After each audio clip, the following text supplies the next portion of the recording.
Unit 3 is World in Transition. So what we're going to start off is talking about the Silk Road. The Silk Road that transported goods from Asia to Europe and various points in between. This was I would go, the first global trading network that existed. It was also a network of communication besides the exchange of goods. Ideas travel along the Silk Road. If you're from one place and you see somebody else doing something that is quicker and more efficient than what you're doing, you're definitely going to pick up on that because it's going to put more money in your pocket. And that's always been a concern in the human condition once we've reached the agricultural revolution. Goods, services, ideas, technology gets traded along the Silk Road. And we also have diseases that also travel along the Silk Road. And those are important to think about too. And we'll see more of that when we talk more in depth about the Black Plague.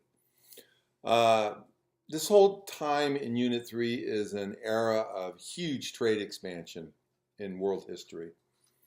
Contacts between, as I mentioned, Asia, Europe, definitely the Mediterranean too, because you can't deny that the Mediterranean was a geographic area that was very important in world history.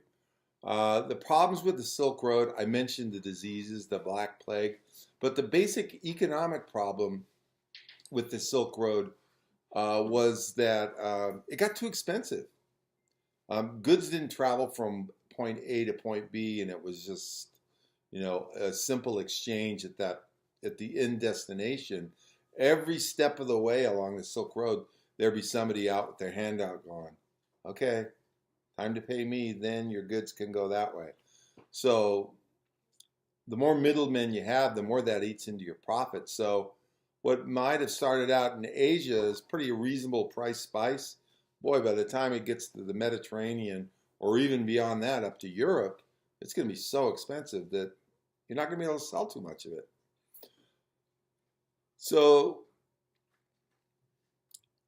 in this area, in this world, exploration is a goal because they want to cut out all the middlemen in the Silk Road. And the way to do that is through the exploration of different trade routes. And that kind of spurs the whole thing on. Is the profit motive, a way to make money. One of the things they look at is sea routes. Let's not even go overland. Let's not even worry about the Silk Road and everything that can happen to our goods as they're traveling along here. There's some advances that come into being because of our contact with other cultures. A lot of them are the Islamic culture. And as a result, that helps with this growing interest in sea routes. We get a compass, and we mentioned compass back in the early geography unit, where you can tell what direction you're going, north, east, southwest, and variations of that, and that helps you get from point A to point B safely. We also look at something called the astrolabe, and that's important because that helps you navigate your way at night by looking at a star and going, I need to keep going in that direction because that's the North Star. Overland, they use camel caravans. There's still a lot of goods that are being traded overland, especially in the sub-Saharan Africa, and they use something called camel caravans that are pretty important too, within a specific region of North Africa trading networks. There's larger ships get created. If you're going to go across oceans into the deep blue water, you're going to need a larger ship because that will help ensure not only your survival as a sailor, it'll also ensure the survivability of the goods that you're transporting, and you want to do that. The development of credit and paper money helps too with the exploration networks that are created. And if you have credit, you're able to do more things rather than just always, here's my bag of gold, let me have my ship, and so forth. So, it kind of helps limit the initial risk you have And paper money is a lot easier to carry around than sacks of gold. Um, Less attractive to rip off too, even though it has a cash value also. So we have a spread of luxury goods as a result of these extensive trade networks. Silk, cotton, and textiles come from China. Porcelain comes from China, and that's important too. I mentioned that earlier on why porcelain's so attractive. Spices from India that are traded through Islamic traders are really important because there's no refrigeration at this point in time. So meat is usually heavily salted, kind of like jerky that we eat these days. And they use spices to kind of cover up when the food kind of, I don't know about this.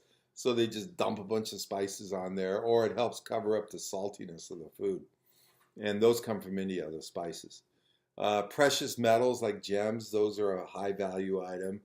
Slaves come from Africa. Okay, that's a labor source, a renewable, cheap labor source. Sad, but true.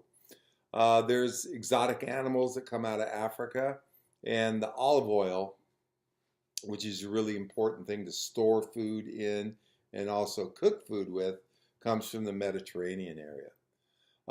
Besides on the Silk Road and these routes of exploration, it's important to think that other things spread also, and religion is spread throughout these regions. Christianity spreads throughout Europe. Buddhism spreads to China and Southeast Asia. Hinduism spreads to Southeast Asia, and Islam spreads to Africa, the Middle East, South Asia, Southeast Asia, through the trade networks I was talking about earlier.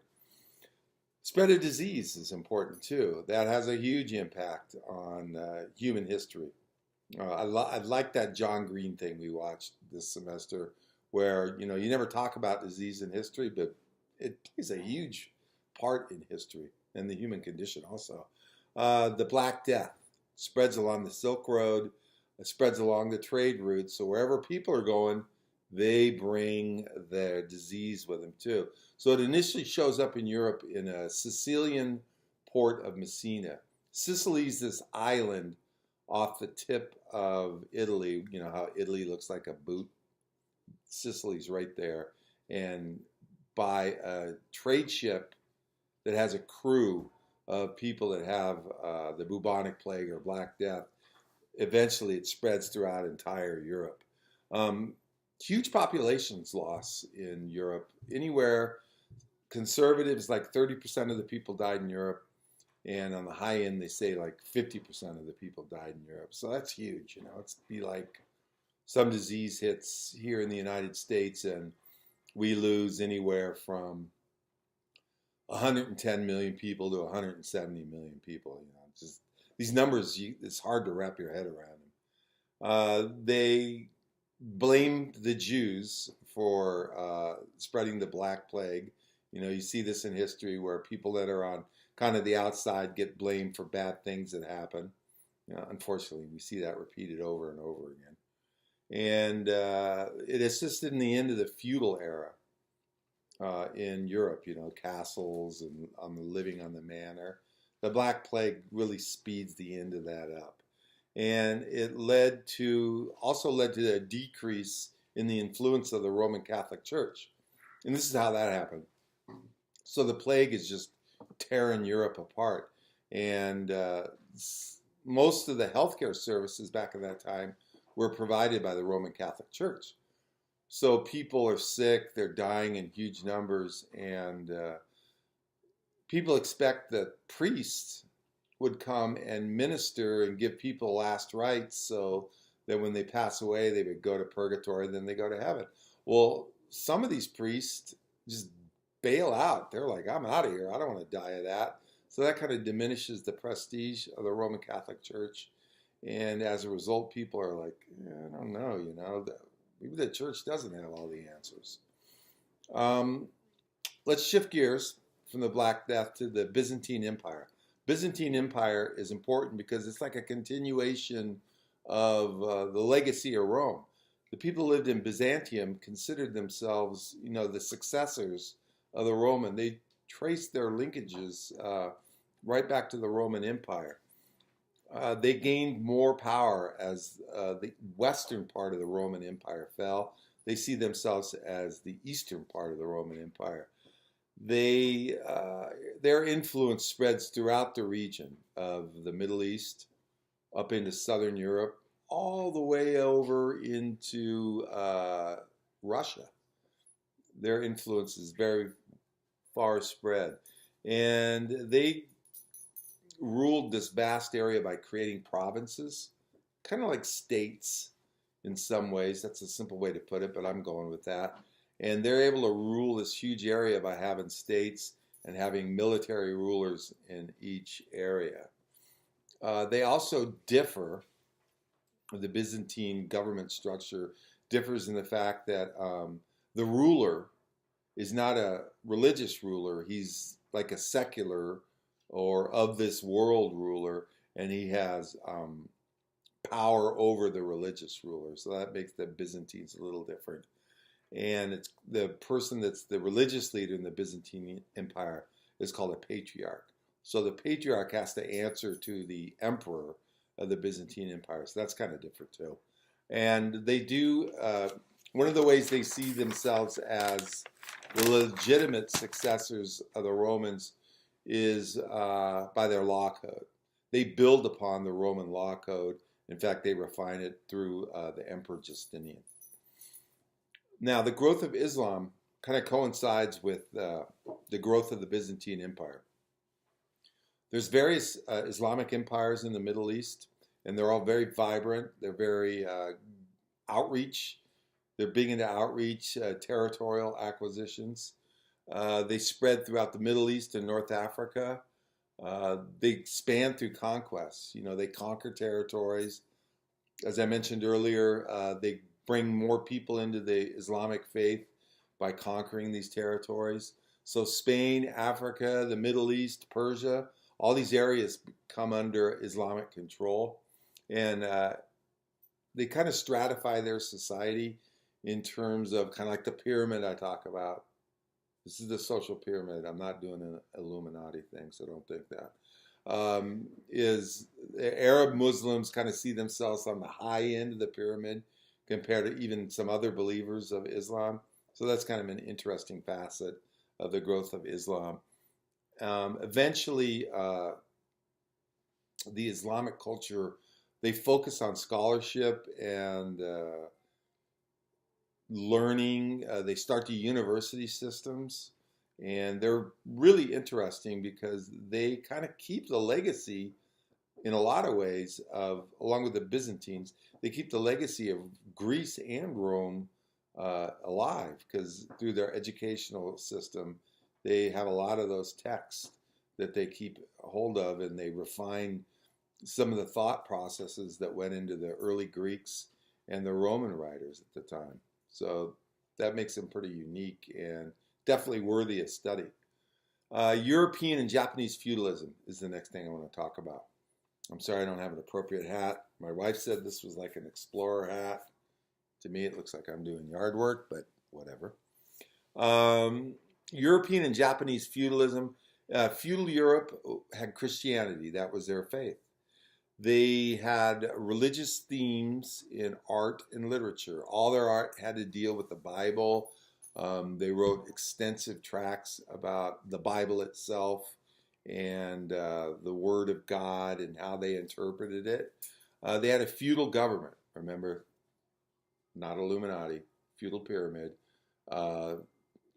The king on the top, peasants on the bottom. Good to be the king, bad to be the peasant. Royalty was at the very top. Those were in the form of kings and queens. Then you had the nobles right below the kings and queens. Those were called lords in Europe. Then you had the warriors under the lords. So if you're drawing a pyramid on your index card, your third index card, you draw a pyramid. At the top, you'd have king and queen. At the next one, you would have the royalty. Oh, excuse me, the nobles, kind of royalty, royalty light. And then you'd have the warriors. And the warriors in the feudal Europe were called knights. They were the knights. And then the knights lived by this code called chivalry, Very romantic code. You know, you have to conduct yourself with honor at all times, and various other things went into the code of chivalry. And then at the bottom, of course, always at the bottom, are the peasants, and they work the land. Now, if we look at the Japanese feudal system, they had a feudal system also that was in existence. Their religion and belief system was Buddhism, Shinto, and Confucianism. So more of a belief system rather than in Christianity where we looked at a deity. In art and literature in feudal Japan, they were primarily concerned with nature themes. If you look at the artwork from this period, you see a lot of nature themes, ocean scenes, mountain scenes, not like really religious scenes. They don't go for that. It is a feudal government, as I mentioned, and the way their feudal pyramid in Japan is set up is you have the emperor, okay? So the emperor is at the very top. Kind of interesting in Japan, though, is that if you want the real power in Japan, you go down the next level where it says in Europe, it's called nobles, and there's still kind of nobles in Japan, but in Japan they're called shoguns. And what a shogun is, he's basically a military dictatorship that kind of called the shots in the era of feudalism in Japan.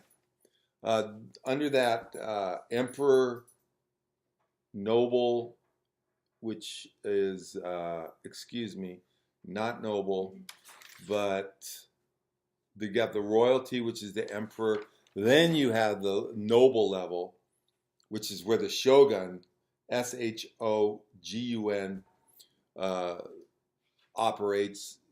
That noble level is called daimyo, which is daimyo.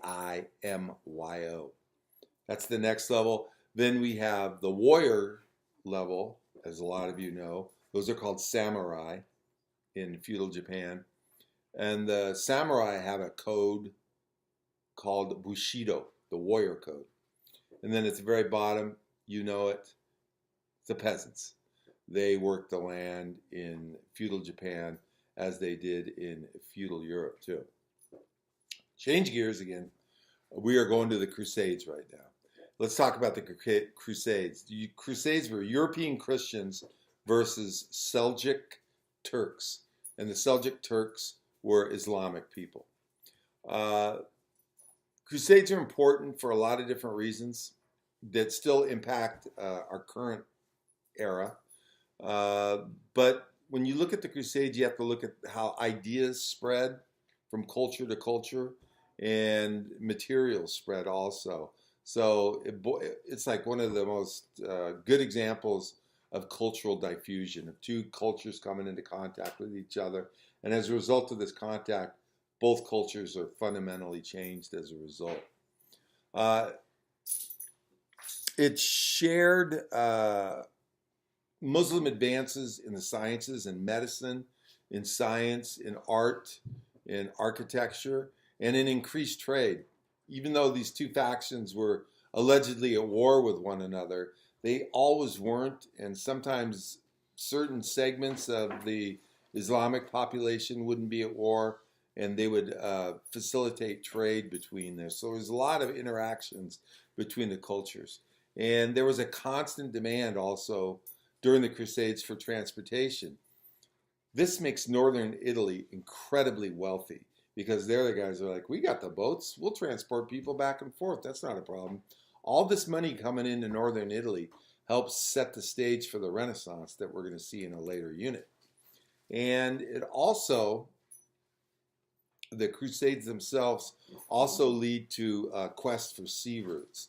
And that's important too because at this point in time, even before we entered the age of exploration, people, European people, businessmen, merchants, are getting really tired of just having their profits disappear as a result of their goods being shipped over the Silk Road. The motivation of the Crusades on the Europeans' part was to unify the Christian faith, to take control over the Byzantine Empire, and to reclaim the Holy Land. Palestine, the Levant, from the Islamic people and put it under Christian control. And they do that, but only for about 90 years, and it wasn't a permanent situation. Um, so right now, I'm going to go back to the Silk Road because I mentioned that in the course of the Crusades. We know that the Silk Road connected Europe, the Middle East, the Mediterranean, and to Asia. It transports goods, arts, religion, ideas, technology, disease, you name it, it traveled along the Silk Road. The main disease that we remember that traveled along the Silk Road was, of course, the plague. And many cultures, they check out what other cultures are doing, and so that is an influence on their art, on their technology, and their religion too, as they trade with these different cultures. And all these different cultures start mingling with one another, and as a result, it impacts everyone it comes into contact with. All right, let's talk more about the Black Plague. I've already talked about a few things, how it came from this trading ship that came into port in Messina in the island of Sicily. People were terrified by it, of course, as you can understand. And over the next 20 years, 30 to 50% of the population of Europe dies. And this also kind of sets the stage for a lot of different things. Even though it happened in the 1300s, I mean, its impacts are still felt today. We have the Italian poet Boccaccio. He describes the horror that people felt of the disease. And it was literally disease where you could wake up in the morning and say, you know, boy, I'm healthy. I sure hope I don't get sick. And the next morning you're dead. I mean, if you were lucky, that happened to you. Some people lingered for days, and you can read the accounts. Not pleasant at all. But it does change European society, and it kind of reshuffles the deck. You know, when you're playing cards and you reshuffle the deck, all the sequence of cards gets changed. Well, that's what the plague does to European society. So it radically alters European society. Basic economic changes. It creates a higher demand for labor. You know, if half my population has died, I don't have as many people to work the jobs that I need. That's going to create, if I'm one of the survivors, I can start charging more money because there's not so many people competing for my job. So I can be like, I'm not going to work for that. You're going to pay me this. And also, it really fundamentally changed the fortunes of the wealthy in Europe at the time, because it used to be that wealth was based on land, and that's great if you have a lot of people to work the land. But if you don't have a lot of people to work the land, that wealth is just a lot of space that's not being used. So it does alter European society, and like I said, it's still felt today. Some historians will say, you know, if there's no Black Plague, there's no Renaissance, and if there's no Renaissance, there's no capitalism. You can figure that one out yourself because you guys are smart.